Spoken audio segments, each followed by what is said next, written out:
ఇవాళ అర్ధరాత్రి నుంచి రాష్ట్రంలో ఆర్టీసీ చక్రాలు నిలిచిపోనున్నాయి. తమ డిమాండ్లు పరిష్కరించాలని ఆర్టీసీ కార్మికులు సమ్మెకు సిద్ధమయ్యారు. ప్రభుత్వం చర్చలు జరపకపోతే అర్ధరాత్రి నుంచే సమ్మె తథ్యమని ఆర్టీసీ జేసీ స్పష్టం చేసింది.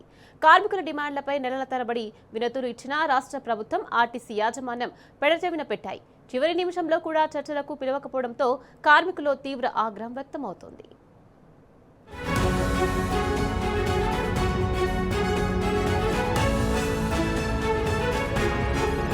సమస్యలు తీర్చడంలో మాత్రం ఘోరంగా విఫలమైంది. కేసీఆర్ హయాంలో ఆర్టీసీ కార్మికులకు ఇచ్చిన గౌరవం, వేతన సవరణ ఇబ్బందులు లేకుండా పోయిందని జేఏసీ నేతలు విమర్శిస్తున్నారు. ఇప్పటికైనా ప్రభుత్వం మేల్కొని చర్చలు జరపకపోతే ప్రజా ఆగ్రహం తప్పదని హెచ్చరిస్తున్నారు.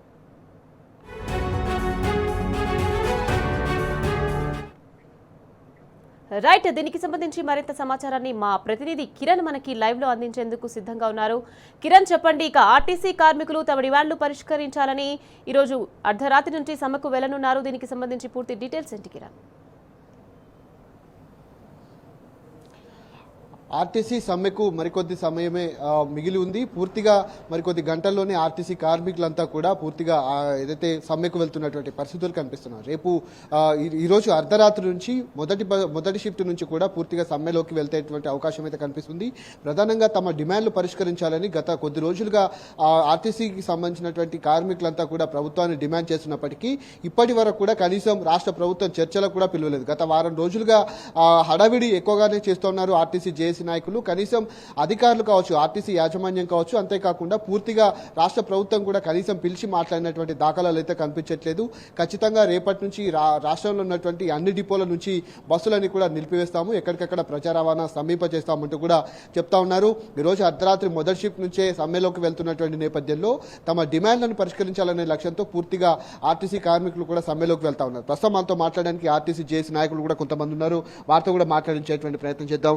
దాదాపు మీరు 10-15 రోజుల నుంచి కూడా ప్రభుత్వాన్ని డిమాండ్ చేస్తూ ఉన్నారు. తమ సమస్యలు ఏవైతే ఉన్నాయో ఖచ్చితంగా మీ డిమాండ్లు పరిష్కరించాలని కూడా కోరుతున్నప్పటికీ రాష్ట్ర ప్రభుత్వం ఇప్పటి వరకు ఏ ఒక్కరిని కూడా పిలిచి మాట్లాడినటువంటి పరిస్థితులు అయితే కనిపించట్లేదు. మీరేం చెప్తా ఉన్నారు? రేపటి నుంచి సమ్మె ఎట్లా వెళ్ళబోతా ఉన్నారు?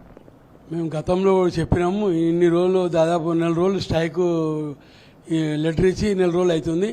ప్రభుత్వం వేచి చూసినాము, ఇప్పటి వరకు రాలేదు. ఈరోజు పిలిచి మాట్లాడి మా సమస్యలు పరిష్కరిస్తే పర్లేదు, లేకపోతే ఈరోజు అర్ధరాత్రి నుంచి మొదటి బస్సు నుంచి మేము సమ్మె చేయడానికి సిద్ధంగా ఉన్నాము. మాకు సమ్మె చేయాలనే షోకు లేదు. మా సమస్యలు ఏవైతే ఉన్నాయో వాటిని ప్రభుత్వం పరిష్కరిస్తారని చెప్పి ఆశతో ఇప్పటి వరకు ఉన్నాము. ఈరోజు అర్ధరాత్రి కూడా వెయిట్ చేస్తాము. ఎప్పుడు పిలిచినా మేము జేఏసీగా సిద్ధంగా ఉన్నాము. రాష్ట్ర వ్యాప్తంగా కూడా కార్మికులందరూ కూడా సమ్మె చేయడానికి సిద్ధంగా ఉన్నారు. కాబట్టి మేము ప్రభుత్వాన్ని ఒకటే కోరుతున్నాము, మేము భేషజాలకు పోకుండా మీరు మమ్మల్ని పిలిచి మా సమస్యలు పరిష్కారం చేస్తే దాదాపు 40,000 మంది కార్మికులు ఎదురు చూస్తున్నటువంటి సందర్భము. మరి ఈరోజు రాత్రి 12 గంటల వరకు టైం ఉన్నది. ప్రభుత్వం మమ్మల్ని పిలిచి మాట్లాడి మా సమస్యలు పరిష్కారం చేస్తే తప్పకుండా మేము సమ్మె విరమించుకుంటాము. మా సమస్యలు పరిష్కారం కాకపోతే ఈరోజు అర్ధరాత్రి సమ్మెలో పోవడానికి మేము నిర్ణయించుకున్నాము. రాష్ట్ర వ్యాప్తంగా ఉన్నది. మీరు చెప్పండి కమలాకర్ గారు, ఎందుకంటే రాష్ట్ర ప్రభుత్వంకు సంబంధించినటువంటి అంశంలో ఈ సమ్మె అనేది చాలా కీలకంగా మారింది. గత 2.5 సంవత్సరాల నుంచి మీరు పోరాడుతూనే ఉన్నారు, కొట్లాడుతూనే ఉన్నారు. కార్మికుల తరఫున ఇటు ప్రశ్నిస్తున్నటువంటి పరిస్థితులు కనిపిస్తున్నాయి. కేవలం ఒక పార్టీకి అనుబంధంగా ఉన్నటువంటి కొంతమంది చేసినటువంటి కుట్రలు ఉన్నాయి. వాటి ఉసుకులో పడద్దు అంటూ కూడా ఇటు రాష్ట్ర ప్రభుత్వం కావచ్చు, లేదంటే మంత్రి పొన్నం ప్రభాకర్ కొన్ని వ్యాఖ్యలు అయితే చేస్తూ ఉన్నారు. దీన్ని ఎట్లా చూస్తారు? రేపటి నుంచి సమ్మె ఎట్లా కొనసాగుతుంది? ఇది ఆత్మగౌరవ పోరాటం ఇప్పుడు జరిగేది. ఏదో పార్టీకి సంబంధించింది కాదు. ఎవరికి ఆర్టీసీ కార్మికులు గత 6 సంవత్సరాల నుంచి యూనియన్లు లేకుండా ఏదైతే మేనేజ్మెంట్ విపరీతంగా హరాస్మెంట్ చేసిందో దానికి ఇవాళ కార్మికులే యూనియన్లను ప్రోత్సహించి నిర్బంధించి నిర్బంధంతో మమ్మల్ని సమ్మెలోకి నెట్టే పరిస్థితి తీసుకొచ్చింది ఇలా కార్మికులే. గతంలో ఎప్పుడైనా కానీ యూనియన్లే నోటీసులు ఇచ్చి ప్రభుత్వం మీద కానీ యాజమాన్యం మీద కానీ సమ్మె చేసేది. కానీ ఈరోజు ఆ పరిస్థితి లేదు. ఇవాళ మేనేజ్మెంట్ ఏదైతే హరాస్మెంట్ చేస్తుందో కింది స్థాయిలో సూపర్వైజర్లు కానీ సిఐలు అంటారు, లేకుంటే డిపో మేనేజర్లు, వాళ్ళ హరాస్మెంట్ తట్టుకోలేక కార్మికుల నుంచి ఒత్తిడి రావడం వల్లనే మేము సమ్మె నోటీస్ ఇవ్వడం జరిగింది జేఏసీగా ఏర్పడి. మరి నెల రోజుల క్రితం పోయిన సంవత్సరం నుంచి ఇదే మాట చెప్తున్నారు మంత్రి గారు. పోయిన సంవత్సరం మే 6 తారీఖు నాడు ఇదే మాట చెప్పిండ్రు. ఆ రోజు నుంచి ఈ రోజు వరకు మరి మీరు చేసిన పరిష్కారం ఏంది? కార్మికుల గురించి మీరు చేసింది ఏంది? మీ ప్రధానంగా మీరు అంశాలు ఏవైతే 6 అంశాలు పెట్టినరో వాటి గురించి మేము అడుగుతున్నాం. కానీ ఆ పార్టీ ఈ పార్టీ ఏ పార్టీ కాదు, ఇక్కడ అన్ని పార్టీలు వచ్చినాయి. ఇవాళ అందరూ వచ్చింది. ఇవాళ బిఎంఎస్ వచ్చింది, మీ ఐఎన్టీసీ కూడా ఇవాళ మధ్యాహ్నం తర్వాత కూడా వాళ్ళు కూడా ప్రకటించే పరిస్థితి ఉంది. ఇవాళ పార్టీకి సంబంధం కాదు, ఆర్టీసీ కార్మికులు ఆత్మగౌరవంతో తెలంగాణలో ఆత్మగౌరవంతో బతకాలనే ఉద్దేశంతో మేము పోరాడుతున్నాం. ఇప్పుడు కూడా మేము అది మీ మనసులో నుంచి తీసేయాలని మంత్రి గారిని మేము కోరుకుంటున్నాం. అది సమస్య ఉన్నది, తీవ్రమైన సమస్య ఉన్నదని మేము కొట్లాడుతుంటే పార్టీలకు అనుబంధము అని అదని ఇదని ఎవరు అనొద్దండి. అది మేము ఏదైనా కానీ సమస్యలు ఉన్నాయి, తీవ్రత ఉంది కాబట్టి మేము సమ్మె నోటీస్ ఇవ్వడం జరిగింది. అదేవిధంగా సమస్య పరిష్కారం ఎంత గ్రేటర్ హైదరాబాద్లో ఇవాళ ఎలక్ట్రికల్ బస్సులు తీసుకొచ్చి విపరీతంగా మరి ముఖ్యమంత్రి గారే చెప్తున్నారు 2000 బస్సులు వస్తాయని చెప్తున్నారు. మరి డ్రైవర్లను మొత్తం జిల్లాల నుంచి జిల్లాలకు పంపించండి అని చెప్తున్నారు. అదేవిధంగా మెకానిక్లను మల్టీ ట్రేడ్ కింద మార్చమని చెప్తున్నారు. మరి ఇది ఏ పార్టీకి సంబంధించింది? అది ఇవాళ ట్రేడ్ యూనియన్లు చరిత్ర కలిగిన ట్రేడ్ యూనియన్లు ఇవి 70-75 ఏళ్ళు 80 ఏళ్ళ కానీ ట్రేడ్ యూనియన్లు ఇవాళ సమ్మెకు నోటీస్ ఇవ్వడం జరిగింది. ఇవాళ నిన్న మొన్న కాదు ఇదంతా. కాబట్టి అట్లాంటిది కార్మికులకు ఆపాదించకండి, దీన్ని తప్పుదోవ పట్టించే ప్రయత్నం చేయొద్దని మంత్రి గారికి మేము విజ్ఞప్తి చేస్తున్నాం. ప్రధానంగా ఆర్టీసీని విలీనం చేయాలనే లక్ష్యంతో గత ప్రభుత్వం కూడా బీఆర్ఎస్ ప్రభుత్వం గెజిట్ నోటిఫికేషన్ ఇచ్చింది. అపాయింట్మెంట్ ఇవ్వడంలో కొంత ఆలస్యమైనటువంటి పరిస్థితి, ఎందుకంటే ఎలక్షన్ కోడ్ ఇచ్చిన కారణంగా. మేనిఫెస్టోలో పెట్టి ఇటు ప్రభుత్వంలో విలీనం చేయకుండా మాట దాట వేస్తూ పూర్తిగా మిమ్మల్ని విస్మరించినటువంటి పరిస్థితి కనబడింది కదా. మీకు ఏ డిమాండ్లు ఉన్నాయి, వీటి మీద ఎట్లా వెళ్ళబోతాం? ఇప్పుడు ఆ రోజు వాళ్ళు విస్మరించిండ్రు కాబట్టి ఇవాళ కాంగ్రెస్ పార్టీకి 99% 98% కార్మికులు ఆర్టీసీ కార్మికులకు మద్దతు చెప్పిండ్రు. వాళ్ళ కుటుంబాలు మద్దతు తెలిపి ప్రచారం మౌత్ ప్రచారం కూడా విపరీతంగా చేసి మేము కాంగ్రెస్ పార్టీకి ప్రచారం ఓట్లు కూడా వేయించడం జరిగింది. ఇవాళ అధికారంలోకి వచ్చిండ్రు.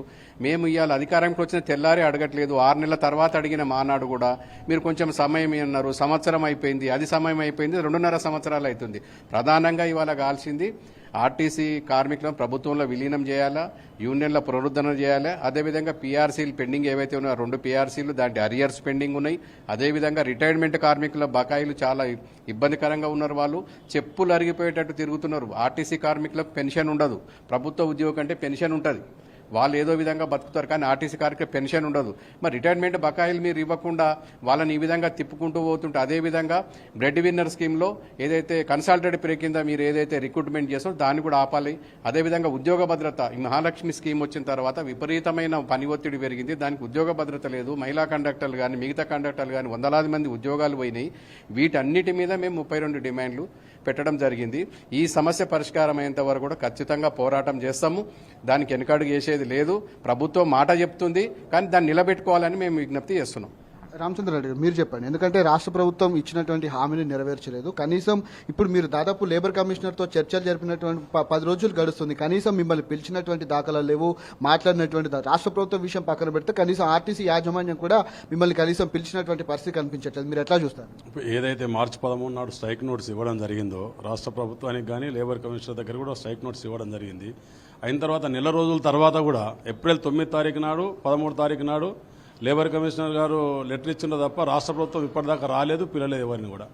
దానివల్ల ఏమవుతుందంటే వర్కర్స్ వల్ల 5/10/2019 రోజు ఏదైతే మేము స్ట్రైక్ చేసినామో 52 రోజులు, ఆ స్ట్రైక్ తర్వాత ఏదైతే యూనియన్లు లేవనే అప్పుడున్న ప్రభుత్వం చేసిందో, ఇప్పుడు మంత్రి గారు ఏమని చెప్తున్నారు, మా రాష్ట్ర మంత్రి గారు, మీరు ఎవరో ప్రోద్బలం వల్ల చేస్తున్నారని చెప్పి, మేము ఎవరి ప్రోద్బలం చేయడం లేదు, ఏ రాజకీయ పార్టీలకు అనుబంధంగా లేవు.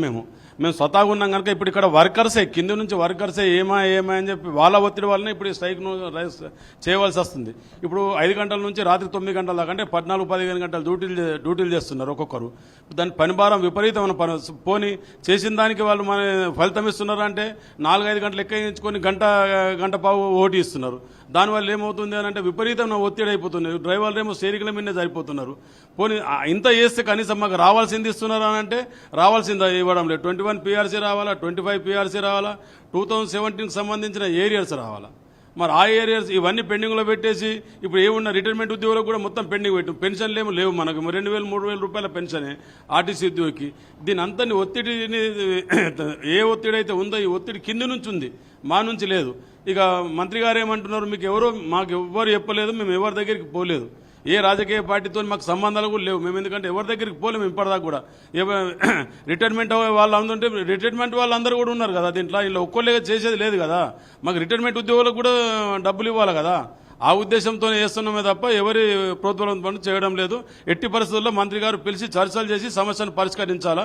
పరిష్కరించకుంటే ఈ రోజు రాత్రి నైట్ అయినా కానీ రేపు పొద్దున మార్నింగ్ 4:30 నుంచి సమ్మెకు సిద్ధంగా ఉన్నారు కార్మికులు. ఇది వారు చెప్తున్నటువంటి పరిస్థితి కనబడుతుంది. ఖచ్చితంగా రాష్ట్ర ప్రభుత్వం ఆర్టీసీ యాజమాన్యం తమను చర్చలకు పిలిచి ఉన్నటువంటి డిమాండ్లు ఏవైతే ఉన్నాయో వాటన్నిటిని కూడా పరిష్కరించాలి. మేము ఏ పార్టీకి వత్తాసు పలకట్లేదు, ఏ పార్టీకి అనుబంధంగా పనిచేయట్లేదు. ఖచ్చితంగా కార్మికులకు పక్షానే మేము పోరాడుతున్నాం కాబట్టి ఖచ్చితంగా ఆర్టీసీ సమ్మెను విజయవంతం చేస్తాం. రాష్ట్ర ప్రభుత్వం కనుక దిగి రాకపోతే ఖచ్చితంగా ఎక్కడికక్కడ ప్రజా రవాణా వ్యవస్థ కూడా ఆపేస్తామంటూ కూడా చెప్తున్నారు. వారి డిమాండ్లు ఏవైతే ఉన్నాయో ఒకసారి మనం చూడొచ్చు. ప్రధానంగా ఆర్టీసీ ఉద్యోగులను ప్రభుత్వంలో విలీనం చేయడంతో పాటు 2021 వేతన సవరణ ఏదైతే ఉందో 30% ఫిట్మెంట్తో అమలు చేయాలని, 2025 సంబంధించినటువంటి వేతన సవరణ చేయాలని కూడా కోరుతాను. మహాలక్ష్మి పథకం కింద ఉన్నటువంటి ఆర్టీసీ కార్మికులు ప్రభుత్వం ఇవ్వాల్సినటువంటి 400 కోట్ల ఆర్టీసీ ఖచ్చితంగా ఇవ్వాలంటూ కూడా కోరుతా ఉన్నారు. ఆర్టీసీ కార్మికులకు ఉద్యోగ భద్రత కల్పించి ప్రెడ్వినర్ పోస్టులను పర్మనెంట్ ఉద్యోగాల కింద భర్తీ చేయాలి. ఇలా దాదాపు 12 రకాల డిమాండ్లు ఇక్కడ ఉన్నాయి. మరొక 29 డిమాండ్లు ఏవైతే ఉన్నాయో వాటి అన్నింటినీ కూడా ఖచ్చితంగా